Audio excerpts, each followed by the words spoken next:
Welcome to the remaining part of Hegelian philosophy. In the previous session, we have discussed on Hegelian dialectics. In this session, we deal with the dictum, the real is rational and the rational is real.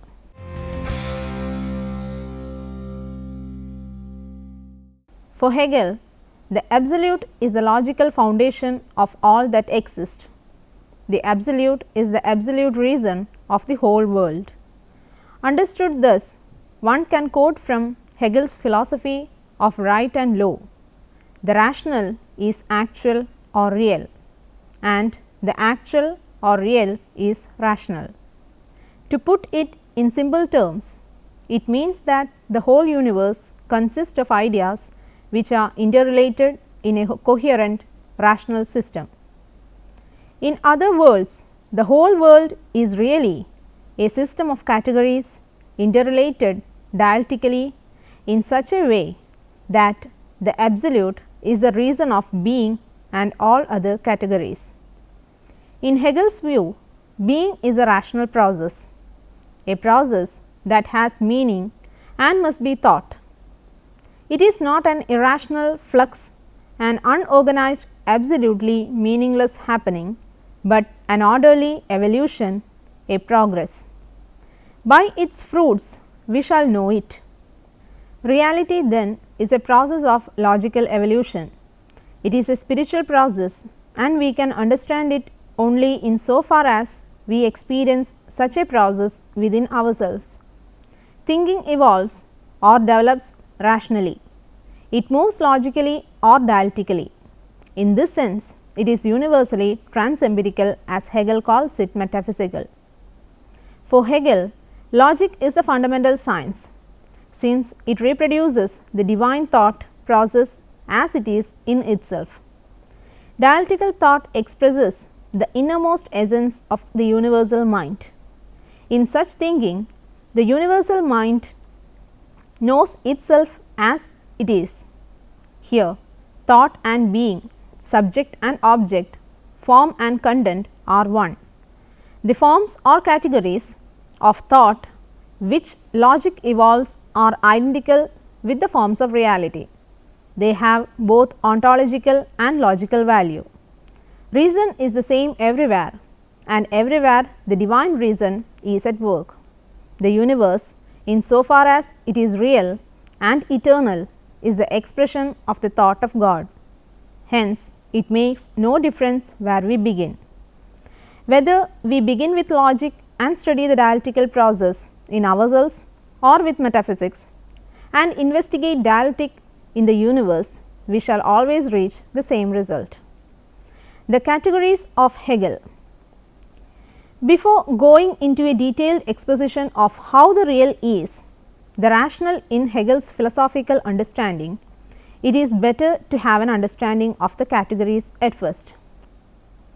Hegel's conception of a category is at once a criticism and development of Kant's understanding of category. The Kantian category is a form of possible experience, a valid rule which every cognitive act of a finite thinker must actualize. The phenomenal world of which this category is all pervasive has its being only as an object, which in respect of its form is constituted by the mind. Accordingly, the notion of a finite mind, essentially self-transcending in all its activities, is not dreamt of in his philosophy. Hegel, on the other hand, finds in the commonest experience of self-consciousness a clear revelation of self-transcendence. Moreover, he does not hesitate to seize its implication. The finite individual mind can only be self-transcending if universal mind is immanent in it. Only if its activity is that in which spirit does and must express itself. Hence, for Hegel, thought is intuitive as well as discursive, not form without content of its own, but concrete universal. Therefore, an Hegelian category is not a mere necessary rule for experience, not a subjective form merely valid, because we must impose it. If our minds in a measure constitute their object, it is so only because they are constituted by the activity of universal spirit in them. Therefore, a category is valid for any finite thinker's possible experience only because it is a self definition of spirit. Kant restricted knowledge to knowledge through the categories of the phenomenal world, and thus he cannot deduce his categories philosophically. On Hegel's view, the categories are bound together as phases in a single activity which transcends finite thinking, although it is immanent in it and constitutive of it. Hegel's categories as set forth in his logic have no reference to space and time, which belong to the sphere of nature. In this sense, Hegel's categories are all pure categories. On the other hand, for Hegel, thought does not lack the moment of intuition. He finds in Kant's schematized categories, when they are stripped of temporal reference, phases of thought which carry further and develop Kant's pure categories. For example, cause and effect is a principle involving necessary succession in time, but Hegel considers that even as a pure category, it is more than ground and consequent. It is a certain sort of productivity which the thought of ground and consequent merely prefigures. The categories are the pure thought which is almost wholly latent in empirical experience and still largely latent in the forms of nature and concrete spirit. Elements, though these are within the content of philosophic thinking. The categories are the explicit definitions of the absolute, which the philosopher can claim to elicit only because absolute spirit is immanent in his thinking. Dialectical logic. When philosophic thought finds its fullest expression in the developing series of logical categories, it must fully realize the ideal to which the understanding in its inference approximates. Consequently, neither the positing of an affirmative category without its opposing negative, nor the mere opposition of the affirmative and negative categories will reflect the nature of philosophic thinking.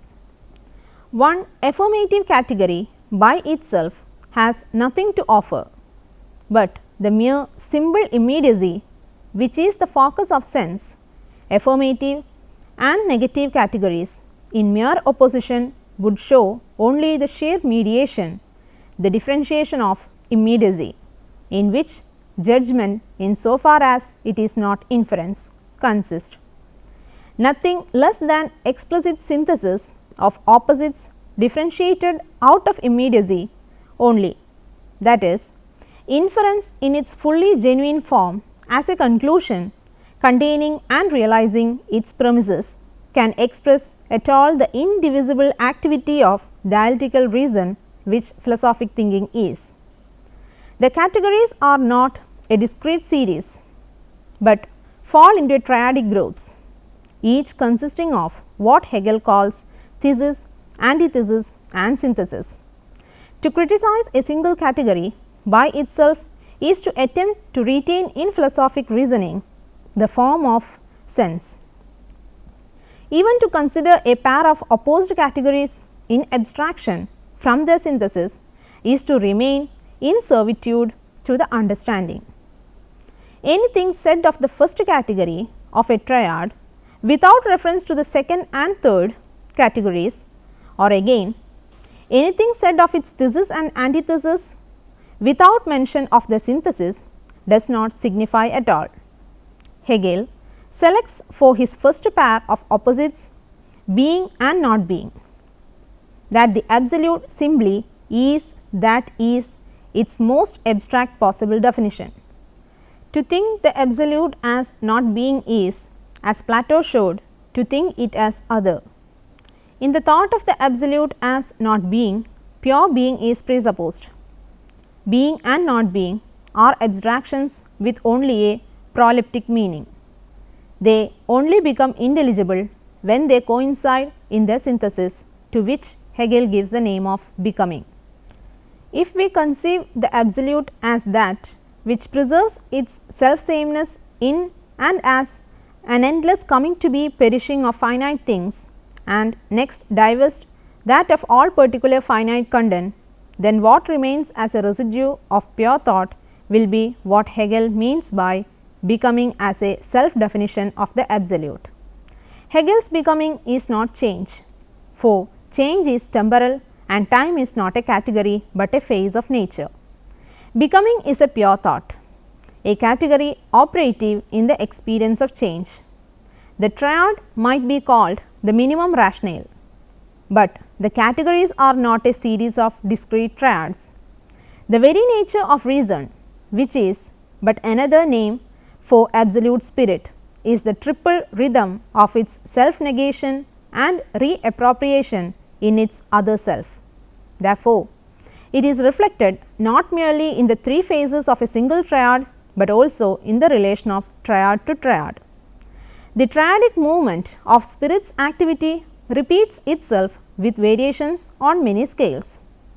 The first triad is an integral element within the thesis of a larger triad, and so on. Hence, not at any rate until we reach the final synthesis of the logic can becoming be wholly intelligible. Quality, quantity and measure are the three main phases into which being, the main thesis of the logic as a whole, falls. The absolute defined or self-defining as quality is simply the quale. Quantity is the contradictory of quality. The ensuing synthesis of quality and quantity Hegel finds in mass, usually translated as measure.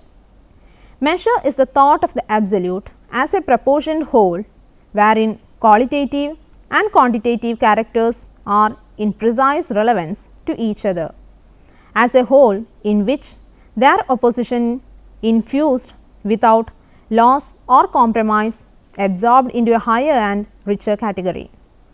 In the second main part of the science of logic, the logic of essence, Hegel deduces pairs of related categories such as essence and existence, force and expression, substance and accident, cause and effect, action and reaction. These are called categories of reflection. For example, essence is conceived as lying behind appearance, and force is conceived as the reality displayed in its expression. But the logic of essence does not leave us with the division of being into inner essence and outward phenomenal existence. For the last main subdivision is devoted to the category of actuality, which is described as the unity of essence and existence. That is to say, the actual is the inner essence which exists, the force which has found complete expression. If we identify being with appearance, with its external manifestation, this is a one-sided abstraction, but so is the identification of being with a hidden essence underlying appearance. Being as actuality is the unity of the inner and the outer. It is essence manifesting itself. It is under the general heading of the category of actuality that Hegel deduces the category of substance and accident, cause and effect, and action and reaction or reciprocal reaction. His logic is a progressive definition or determination of the nature of absolute in itself. This may give the impression that Hegel embraces Spinozism, but this would be an incorrect interpretation of his meaning. The deduction of the categories of substance and cause is not intended to imply that there can be no such thing as finite cause. For the absolute, as actuality is essence manifesting itself, and the manifestation is the universe as we know it. The absolute is the one, but it is also many. It is identity in difference. From the logic of essence, Hegel passes to the logic of concept. In the logic of being, each category is at first sight independent. In the logic of essence, we are concerned with related categories. We are thus in the sphere of mediation. A being is said to be self-mediating when it is conceived as passing into its opposite and yet remaining identical with itself. This Hegel calls notion. The logic of notion has three main subdivisions: subjectivity, objectivity and idea. The dialectical movement expressed in terms of a subject predicate logic runs as follows. Predicate, the minimal positive character of the absolute, and the precisely opposite character is seen at once to be a no less true definition of it. But the absolute is characterized yet more concretely by the synthesis of these positive and negative predicates. This synthesis is again positive, but with a positivity enriched by negation in as much as it contains the original positive character within itself. Hegel sometimes expresses this by calling the movement of thought to synthesis negation of negation, that is not a mere cancellation restoring the original affirmation, but a development to a fresh and genuinely determinate positive. The dialectic must develop triadically until a fully concrete synthesis is reached, in which the opposition of positive and negative is completely reconciled. That is, until a definition is reached which is no longer inadequate and which does not beget its own opposite. Such a definition may be a fully concrete positivity overcoming and making negation its very own. In fact, it will be the absolute self defining as the activity of thought which has its own concrete thinking for its thought. The philosophy of nature and the philosophy of mind. Hegel conceives not merely the categories, but also the forms of nature and concrete spirit as phases of a dialectical movement. In fact, the two fields of metaphysics or applied logic for Hegel are: 1. The philosophy of nature, and 2. The philosophy of mind. Mind or spirit passes through stages of evolution, revealing itself as subjective mind, objective mind and absolute mind. The idea or universal reason becomes soul in the animal organism. It embodies itself, creates a body for itself and becomes a particular individual soul. The soul, which has an organic body for itself, becomes conscious of itself. Consciousness is an evolution from the very principle of which the body is also an expression. The function of consciousness is knowing. It rises from a purely objective stage to a stage in which reason is conceived as the innermost essence of both self-consciousness and objective reality. Mind or spirit, in the highest sense, unites both functions. Knowledge in the highest form is the pure thinking of conceptual reason. Reason evolves or unfolds concepts, that is, conceives by pure thought the self-development of concepts. In the development of pure thought, theoretical intelligence reflects upon itself, knows itself. It becomes reason by recognizing and acknowledging its own rationality. The dialectical advance of the world spirit. The world spirit is same sort of personal mind, but for Hegel, the personal God of Christianity is not the absolute reality. God is being. He is also self-thinking thought. The world spirit is the reality which unfolds itself in the dialectical process in nature, life and mind and becomes articulate in the self-consciousness of the final philosophy of the age. One can say that the absolute's knowledge of itself and the philosopher's knowledge of the absolute are aspects of the same reality. In his Phenomenology of Spirit, Hegel writes, "Reason is spirit when its certainty of being all reality has been raised to the level of truth and reason, is consciously aware of itself as its own world and of the world as itself. In other words, the world spirit rises to self-consciousness in man through his science, morality, religion and philosophy. The detailed exposition of spirit in itself comes under the abstract category of logic. Its antithesis is known as nature and the synthesis is called spirit. Logic deals with pure reason with its abstract categories. Nature, the antithesis of logic, is supposed to include within it space, time, matter, plants and animals. Spirit is the synthesis which harmonizes the contradiction of logic and nature.